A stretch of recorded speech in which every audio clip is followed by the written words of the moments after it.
ঘাসফুলের অন্দরে যে নবীনদের সঙ্গে প্রবীণদের সম্পর্কে চির ধরেছে তা নিয়ে বঙ্গ রাজনীতিতে জল্পনা চলছিল। সোমবার তৃণমূলের প্রতিষ্ঠা দিবসের দিন সেই জল্পনাকে আরও একটু উস্কে দিলেন তৃণমূল কংগ্রেসের মুখপাত্র কুণাল ঘোষ।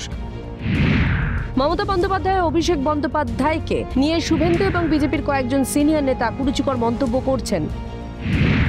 আমাদের কয়েকজন সিনিয়র লিডার কিন্তু পাল্টা সমালোচনা করছেন না, গোল গোল বক্তৃতা করছেন। এভাবেই দলের প্রবীণদের দিকে কটাক্ষ ছুড়ে দিয়েছেন কুণাল। আমি বরং অনুরোধ করব, আজকে প্রতিষ্ঠা দিবসে চারদিকে জান প্রাণ দিয়ে কর্মীরা নেমেছে, কিন্তু আজকের দিনে কয়েকজন সিনিয়র নেতাকে কিন্তু একটা স্ট্যান্ড নিতে হবে। সেটা হলো এই শুভেন্দু অধিকারী আর বিজেপির কয়েকজন আমাদের নেত্রী মমতা বন্দ্যোপাধ্যায় এবং অভিষেক বন্দ্যোপাধ্যায় সম্পর্কে চূড়ান্ত অকথা কুকথা বলে চলেছে রোজ।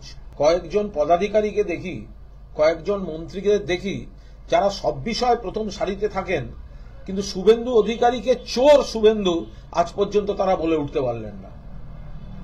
তৃণমূলের কিছু তথাকথিত সিনিয়র, শুধু বয়সের কারণে সিনিয়র হলে তো হলো না, তাহলে তো কচ্ছপ হচ্ছে পৃথিবীর সিনিয়রতম প্রাণী, কচ্ছপের পেছনে ঘুরতে হয় তাহলে। আর শুভেন্দুকে গাল দেওয়ার বেলায় শুধু আমরা দু চারজন, তারা কেন দেবেন না? দল থেকে সব পেয়েছেন। সোমবার তৃণমূলের প্রতিষ্ঠা দিবসে সকাল থেকে সন্ধ্যা পর্যন্ত দলের শীর্ষ নেতাদের একের পর এক বিস্ফোরক মন্তব্যে সরগরম থাকলো বঙ্গ রাজনীতি। তৃণমূলের নেতাদের বাগযুদ্ধে সামিল দলের রাজ্য সভাপতি সুব্রত বক্সী, কলকাতার মেয়র ফিরহাদ হাকিম, সাংসদ সুদীপ বন্দ্যোপাধ্যায় এবং দলের রাজ্য মুখপাত্র কুণাল ঘোষ। তবে দলের নবীন প্রবীণদের দ্বন্দ্ব যে চলছে তা কয়েক মাস আগে সামনে এনেছিলেন দলের second in command Abhishek Bandyopadhyay. পরে তার দেখানো পথেই হাঁটেন কামাক স্ট্রিট ঘনিষ্ঠ বলে পরিচিত কুণাল ঘোষ। তবে কুণালকে এই মন্তব্যের পর পাল্টা প্রশ্ন ছুড়ে দেন সুজন চক্রবর্তী। শুভেন্দু তৃণমূলের নেতা ছিল, তাই তার দোষ ধামাচাপা দেওয়ার জন্য রাজ্য সরকার চুপ রয়েছে। পুলিশ মন্ত্রী হয়ে মমতা বন্দ্যোপাধ্যায় তার বিরুদ্ধে কেন কিছু করছে না? কুণালের উচিত মমতা বন্দ্যোপাধ্যায়কে সেই প্রশ্ন করা। রাজ্যের পুলিশ, সিআইডি, অপরাধ দমন শাখা, তারপরে ফিনান্সিয়াল এসব কারাপশন উইং কি করে তারা? তারা কি সব ধামাচাপা তৃণমূলের নেতাদেরটা যেমন দেবে, বিজেপির নেতাদেরটাও ধামাচাপা দেবে?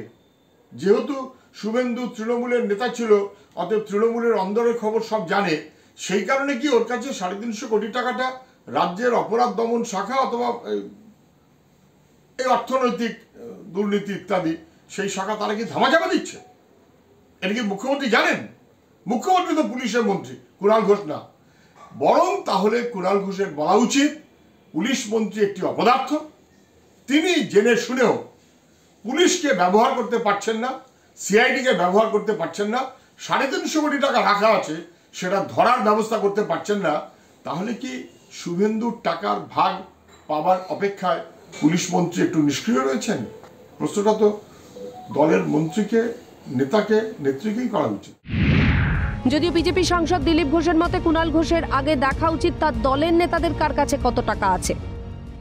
অনেক কিছু জেনে গেছেন, আগে নিজের পার্টির নেতাদের ব্যাপারটা জানুন, কার বাড়িতে কত টাকা আছে। টাকা যদি কারো বাড়ি থাকে নিশ্চয়ই আজ কাল হোক রেড হবে, কিন্তু টিএমসির লোকেদের কাছে এত টাকা আছে ওগুলো গুনে শেষ করা যাচ্ছে না। দলের প্রতিষ্ঠা দিবসের দিন এভাবেই দলের শীর্ষ নেতা একে অপরকে দোষারোপ করলেন আর জানিয়ে বছরের প্রথম দিনই উত্তাপ ছড়ালো বঙ্গ রাজনীতিতে। ক্যালকাটা নিউজ।